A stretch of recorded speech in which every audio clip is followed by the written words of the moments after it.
Hi, this is Dennis with Second Chance Tackle, and today we're going to be working on a Penn 309. It's the Peer version, Penn Peer 309. It's the largest of the Penn level wind reels of the era.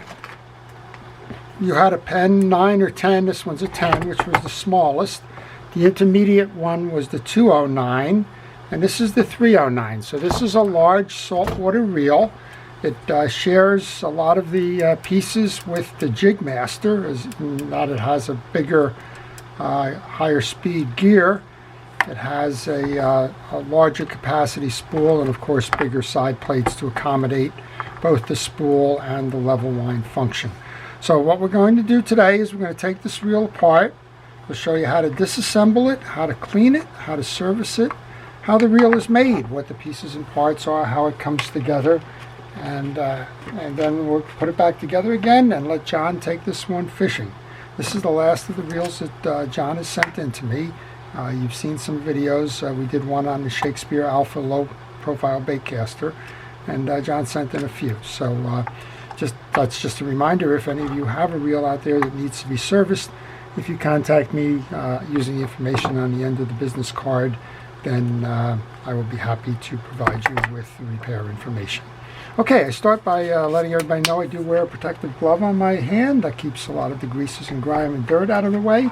And I put the pieces and parts into a makeshift parts tray. This is from the bottom of a fast food container.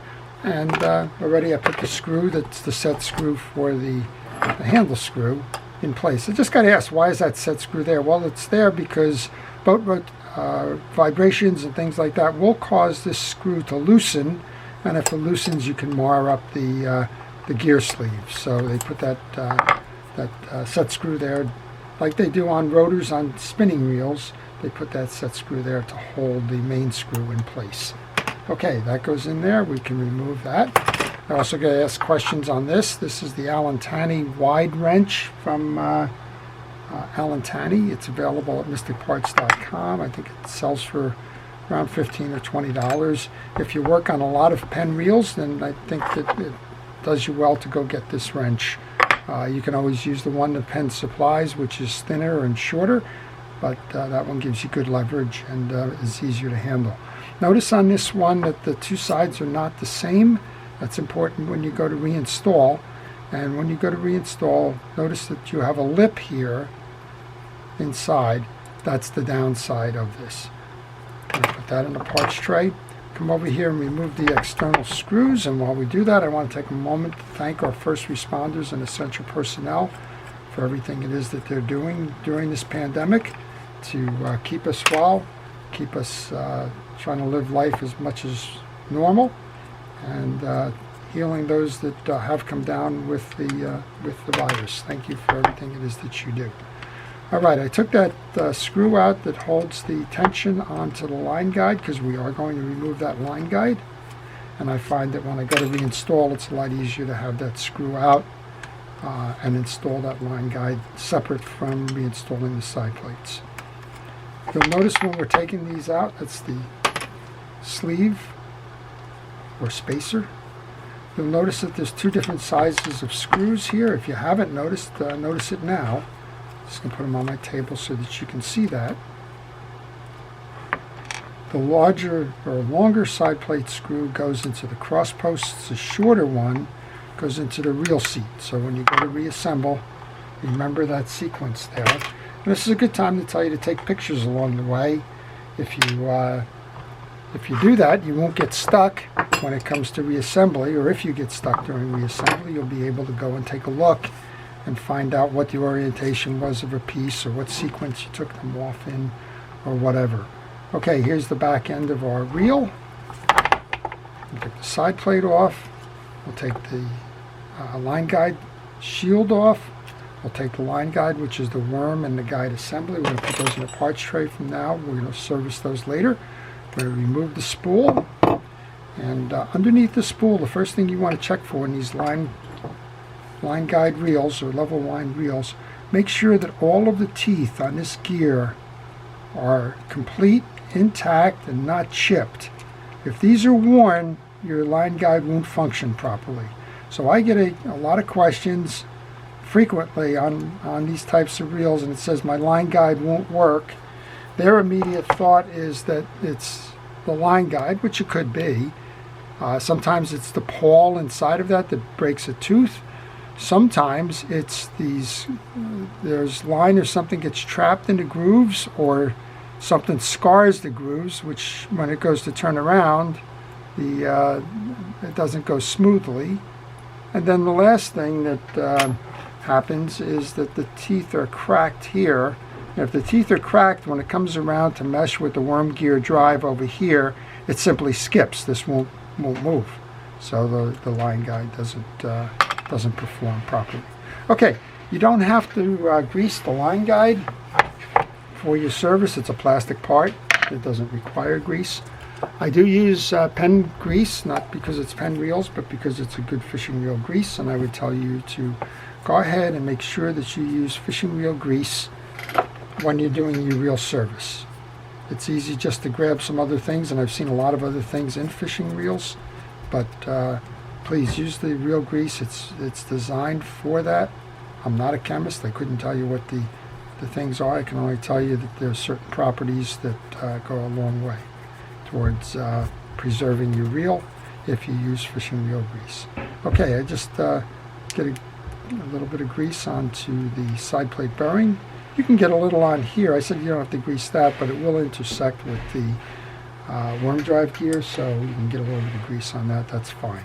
I'm going to set this aside. I'll just I'm going to take a little bit of steel wool and just polish off some of the dirt that might be on here. There's not much. You can use a metal polish on this. Flitz makes one, and you can use automotive chrome polish like Turtle Waxes or others if you want to clean it up. This is a very clean reel, and it just seems like there's just a little bit of film or something on it. So the steel wool with the residual from the cleaner that I had on it before is plenty just to shine that up. JP usually does me a favor and sends me nice reels. So there you go. I'm going to use a Penn rod and reel cleaner on the side plates.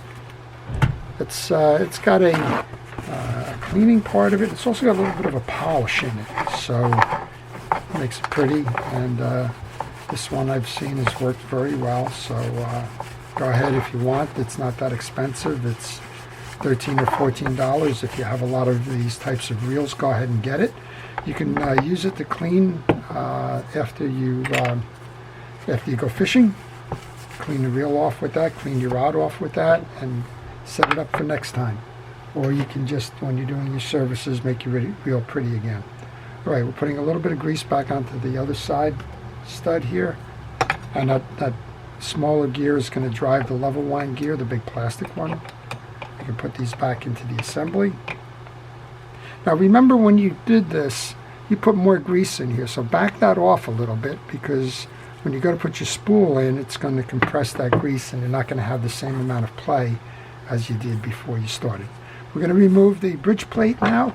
When you remove the bridge plate, notice that your main gear goes under the chrome slot. So this chrome piece has got to come out. Simply use the lever point for that, a small thin bladed screwdriver. Lever it off of the pinion housing, and that'll take your gear off. All right, there's a little bit of oil on there, or cleaner maybe.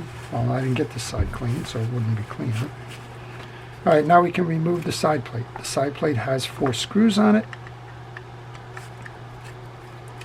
The top 2 screws do not have full threading. It's a partially threaded screw.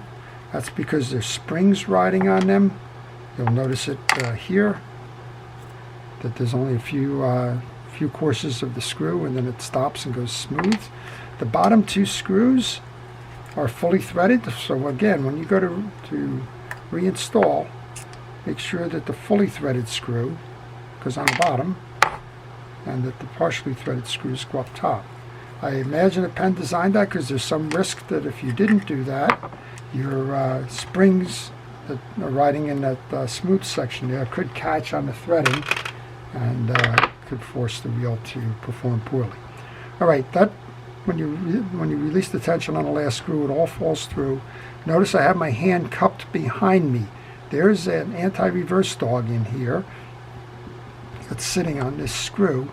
and when you push it through, there's a spring that operates that to keep it in contact with the tooth ratchet on the back end of the gear sleeve. If you don't do something like this, that spring could fly, and then you're going to have to go looking for that spring. So I generally cup my hand, push it through, and then we can move up.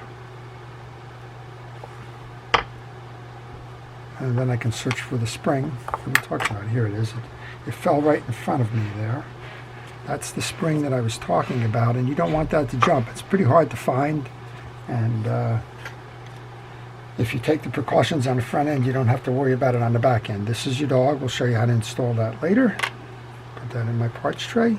We have our free spool jack release.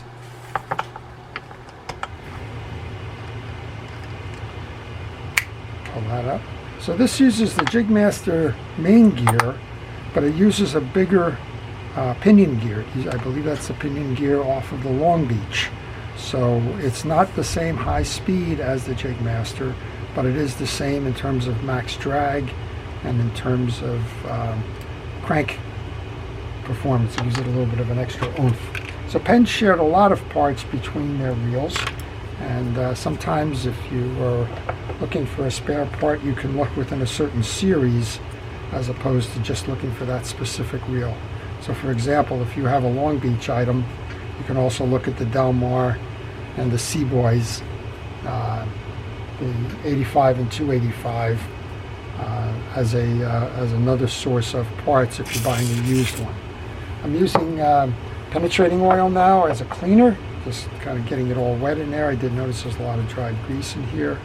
The reel has been used. When I was on the other side, I did notice that there was a lot of wear on the click tongue, and that's a general indication that this was probably used as a trolling reel, where you set that click tongue alert so that you know when the line is being pulled out, and the spool's kind of going backwards, right?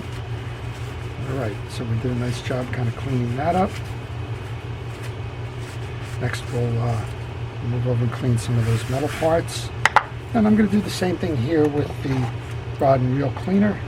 I grab my paper towel, just kind of get some of that surface film. And that's basically all it is here. This cleaner does a lot more than just film, right? It can go pretty good. The greaser that it has in this cleaner is pretty significant. In this case, John keeps his reels nice and kind of don't have to worry about that, and it actually winds up polishing it instead of just kind of working towards it. Cleaner's good, but it doesn't restore UV damage to reels. So if you have a reel on a boat that has been sitting in the sun all that time and has gotten damaged, it's really not going to do too much for it. All right, let's take a look over here at the drag stock. We'll get that off. We're going to take the gear sleeve off.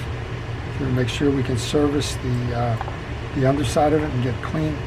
So on the gear sleeve, there's a pin that holds it in.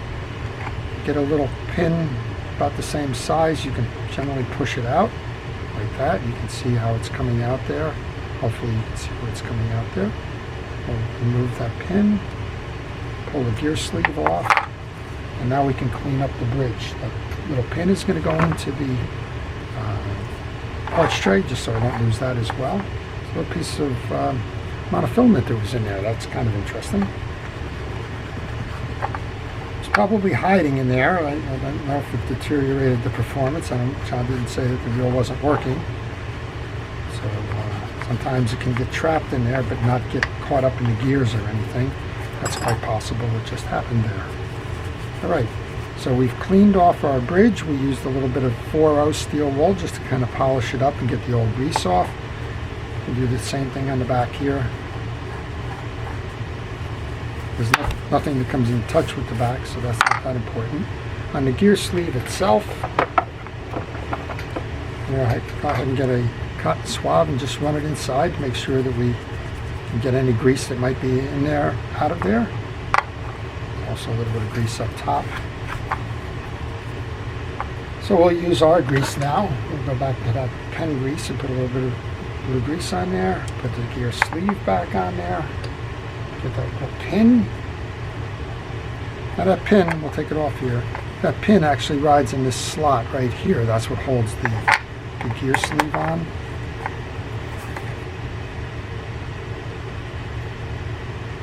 And interestingly enough, when you go to pull the screw on the handle that says oil, you will come to this hole here, and you would put a drop of oil or two in here, which is where we put the grease, and that would keep that lubricated. Okay, let's take a look at what we have here. We have a clean main gear. We want to check all of the teeth on the main gear to make sure that they're straight, that they're not bent or chipped or broken in any regard. These are in good condition. If you had dirt in them, you could certainly take a paper towel and a hard brush and kind of just go through each one to clear any obstructions, but in this case those gears are clean. And we're just going to put some grease onto it just to keep it operating smoothly. You don't want to overload it with grease because it's only going to throw the grease off when it spins, and you don't have to get it on every tooth because the pinion gear here is smaller, and as it rotates it'll touch different areas at different points, so it will over time spread the grease throughout that main gear. And just while I have that off, we're going to clean the yoke. It's called a yoke because it looks like the yoke of a team of oxen or other beasts of burden, I guess, that would wear a yoke.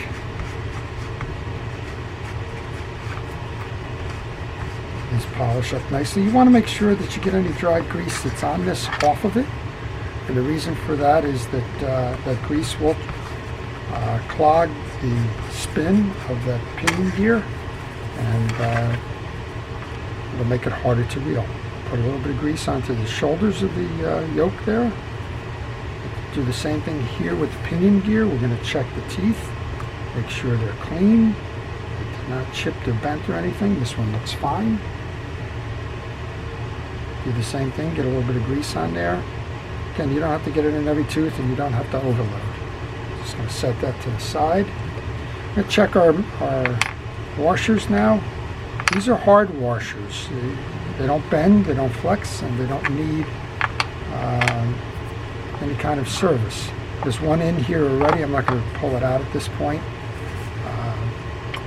But know that there's 3 hard washers and there's 3 metal washers. And the first of the metal washers, the first of the hard washers goes in the seat of the main gear, which is there.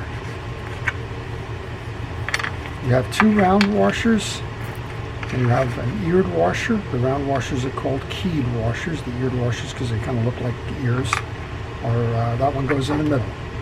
So we're going to put the first one in on top of the first hard washer. We're going to put the second washer in. Then the eared washer goes in the middle. And the last of the washers goes in. The last of the keyed washers go in, and then this is called a cap washer. This washer is not flat. This washer has a wave to it. Somebody had asked me before, do I need to replace it? Is it bent and shouldn't be bent, should it be flat? No, that's a tension washer, and that tension washer helps with the tension on the star drag when you go to adjust drag pressure. Okay, we have this ferrule. Sometimes it stays on, sometimes it falls off in reinstallation. I put it on, but if it falls off, don't worry. You can always put it in from the front side of the reel after you reinstall. Alright, so we've cleaned all the metal parts now. It's time to reinstall. So we're going to take the springs and we're going to put those into the cavities that are on each side of the gear side bearing there. Going to grab a little grease again. The whole idea on servicing is cleaning and lubricating. That's really what it's all about. Going to get some on both the inside and outside of that because the pinion gear is going to ride on the inside of it. Seat it just like that so that the holes of the yoke are over the springs. Push down, grab your jack, put that in the off position, move it up, grab your jack, slide it in just like that, and that's the way you found that when we took that piece of the side plate off. Next up then is to reinstall the bridge. Push down on the gear, insert this, and rotate that bridge. There you go, just as I predicted. about halfway. Grab one of the fully threaded screws, not the partially threaded ones. That goes in the side corner here. You want the anti-reverse dog next. That goes with the little cavity facing up. And you'll see we have a space in here now. And that's where that little pesky spring that I was talking about goes. And that'll keep pressure, downward pressure on this anti-reverse dog and keep it engaged with the gear sleeve here until when you're cranking it'll go up, and when you stop cranking it'll intersect with these little slots here, the tip of the anti-reverse dog, just like it is there. Alright, that spring kind of gets nestled in. There's not an easy trick to this one. It just flew away on me there, but I got lucky. You want to put it in on the one side like that, and then you want to keep your finger over it and kind of wiggle it into the slot. You'll feel when it goes in, just like that. I just felt it. And you can see now that that spring is lodged inside the cavity and holding that anti-reverse dog down. Once you get that, then you can turn the bridge the rest of the way until you have that hole in the bridge aligned with the screw, and then do a turn or two on that screw to get it started.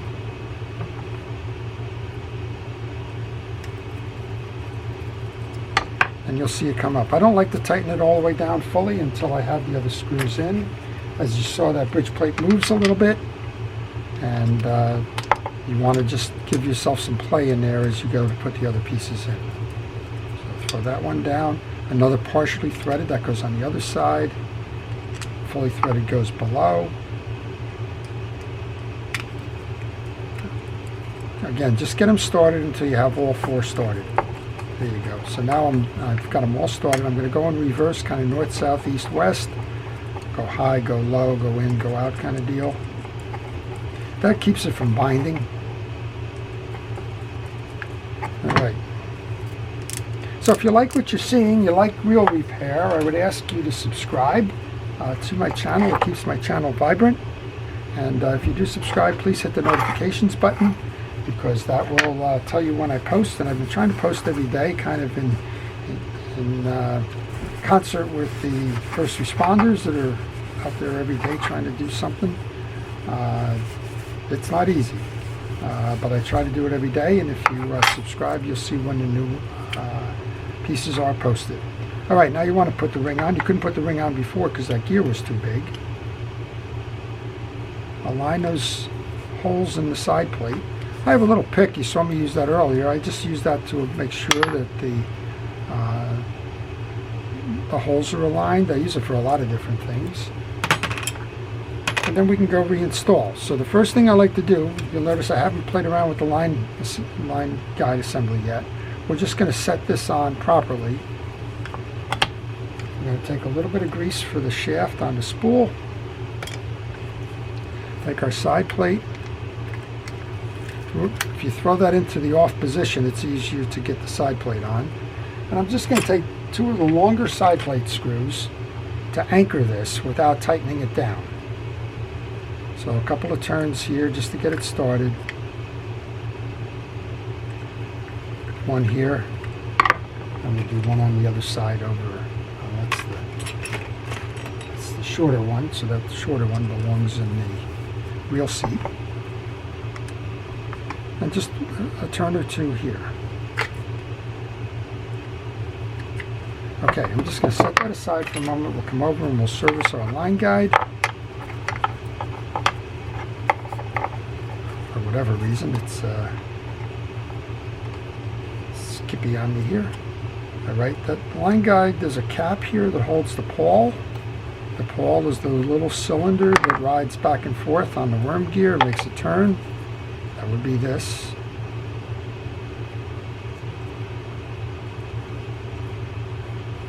That's your pawl. You want to take it out, make sure it's cleaned.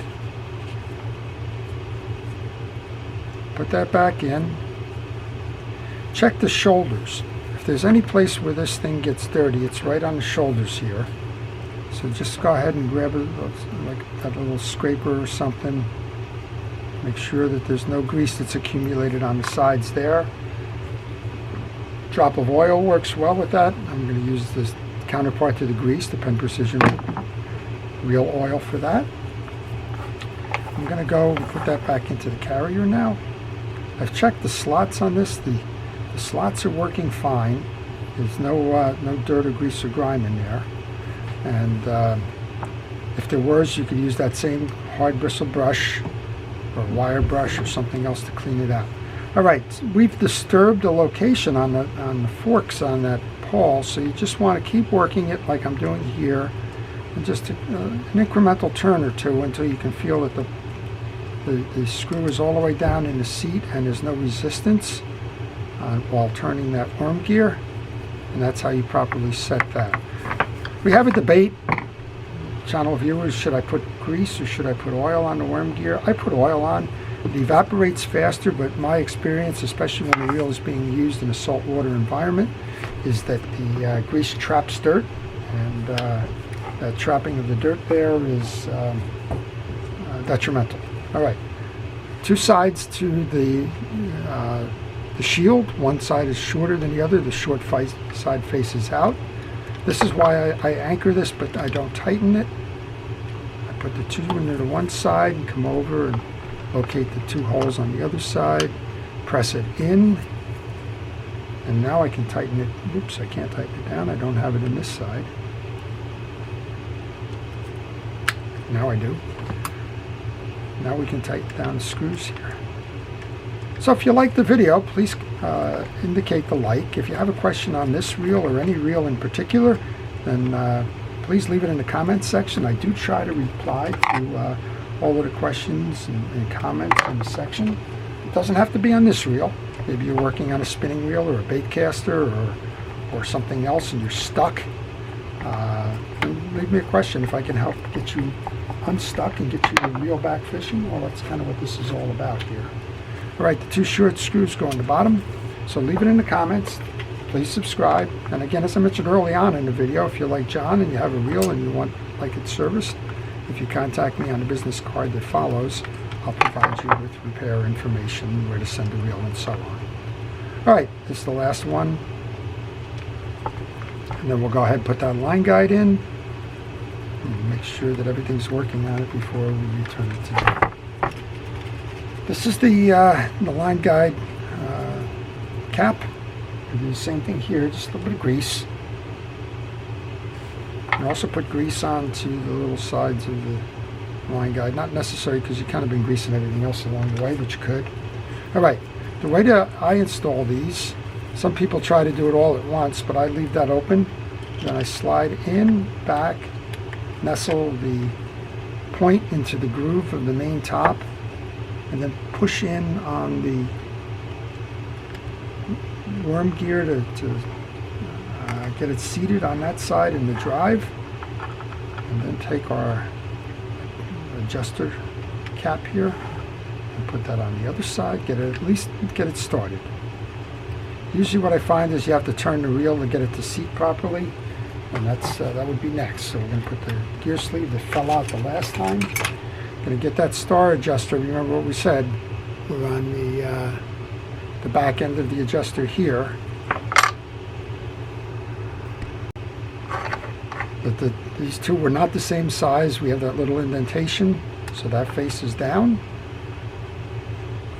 I'm going to go ahead and tighten that now. This was in the off position, so let's put that in the on position. Let's turn the reel to make sure that we can get this line gear driving. So the best way to do that is to push in to make sure, there you go. I just felt that if you hold the tension and push that way, eventually as you're turning the reel, that rectagonal part of the worm gear and the worm drive will mesh, and then you can usually tighten down now on this. A lot of times people will leave that out, they won't have it done, and then they'll say my line guide doesn't operate and I don't know what to do. Well, that's what you do. Look at that reel. John, you got another beauty here. All right, we're going to just finish this off now. We'll take the handle, we'll put that back in. Now, if we didn't put the grease into that gear sleeve, that's that hole I was telling you about before, you put a little bit of oil in there. Make sure that you've tightened down your drag when you go to reinstall the handle.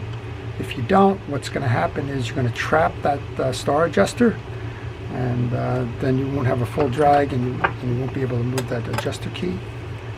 This wrench, you can see the scallops on it. That's the same scallops that are on the screw here. You want to use that as a line of sight to align with the set screw hole. The set screw goes in. We're almost done.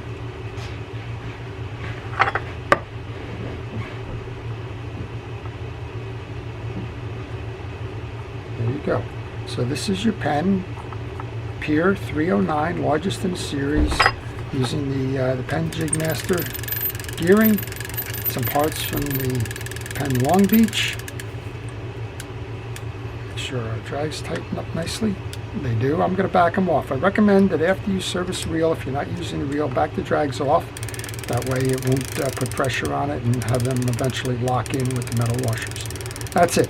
That's your 309. I hope you've enjoyed it. Again, if you did, please like it and subscribe. Please take care of yourself. Be safe. Maintain the social distancing. Wear the masks. Wash your hands. Do all the things that we've come to learn over the last 10 months now. And stay well. And please, stay watching. This is Dennis with Second Chance Tackle. Have a great day.